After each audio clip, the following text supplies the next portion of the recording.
Exercise 6.3 में question number 14 है, जिसमें दो त्रिभुज देके रखे हैं ABC और PQR और उनकी दो माध्यिकाएं हैं AD और PM।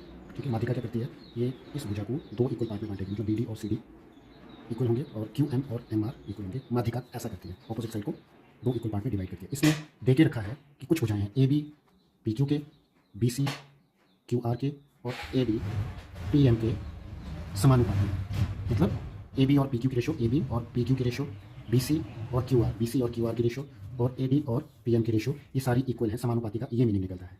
ठीक है, आपने प्रूव करना है कि ये त्रिभुज ABC PQR के समरूप त्रिभुज है।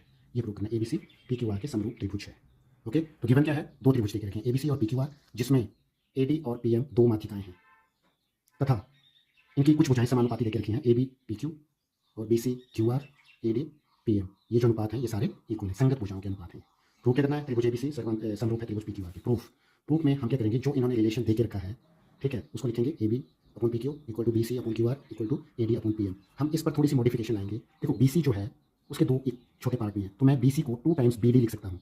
BD का डबल BC के इक्वल है। वैसे ही QR को मैं क्या लिख सकता हूँ, QM का डबल। तो बाकी ये चीज़ मैंने एज इट इज़, ये चीज़ एज इट इज़, BC को 2 टाइम्स BD और QR को 2 टाइम्स QM। 2 से 2 खत्म, तो नया रिलेशन आ गया, AB upon PQ is equal to BD upon QM is equal to AD upon PM। AB upon PQ is equal to BD upon QM is equal to AD upon PM। तो ये दो त्रिभुजें समरूप हो जाती हैं। क्यों? क्योंकि एक हमारे पास समरूप त्रिभुजों का एक रूल है, साइड साइड साइड, क्या बोलेंगे आप, त्रिभुज ABD समरूप होगी त्रिभुज PQM की। कैसे? साइड साइड साइड समरूपता नियम से।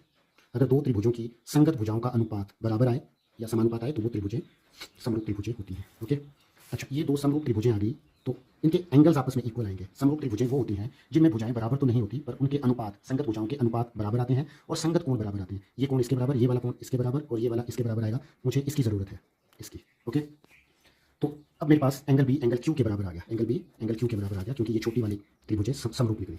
अब मैं बड़ी वाली त्रिभुजों को कंपेयर, फुल ट्रायंगल को, इसको इग्नोर कर दें, इसको इग्नोर कर दें, मैं इन दो ट्रायंगल को कंपेयर कर रहा हूँ। त्रिभुज ABC और PQR को कंपेयर करने जा रहे हैं। इसमें AB PQ, ये जो अनुपात है ये BC और QR के अनुपात के बराबर पहले से देके रखा है। AB और PQ का अनुपात BC और QR के अनुपात के बराबर देके रखा है, तो ऐसा लिख लेना। और एक चीज़ नई डिस्कवर हुई कि एंगल B एंगल Q के बराबर आ रहा है। Okay, angle B angle Q के बराबर आ रहा है, तो इस पर SAS समरूपता रूल लग जाता है। SAS समरूपता रूल बोलता है कि अगर दो त्रिभुजों में दो भुजाओं का अनुपात बराबर हो और कोई उनके बीच का एंगल इक्वल हो, दो भुजाएं समानुपाती हों और एक एंगल बराबर हो, तो SAS रूल बोलता है कि त्रिभुज PQR, मतलब वो दोनों त्रिभुजें समरूप होंगी। मीन्स त्रिभुज PQR समरूप होगी त्रिभुज ABC के। Hence proved.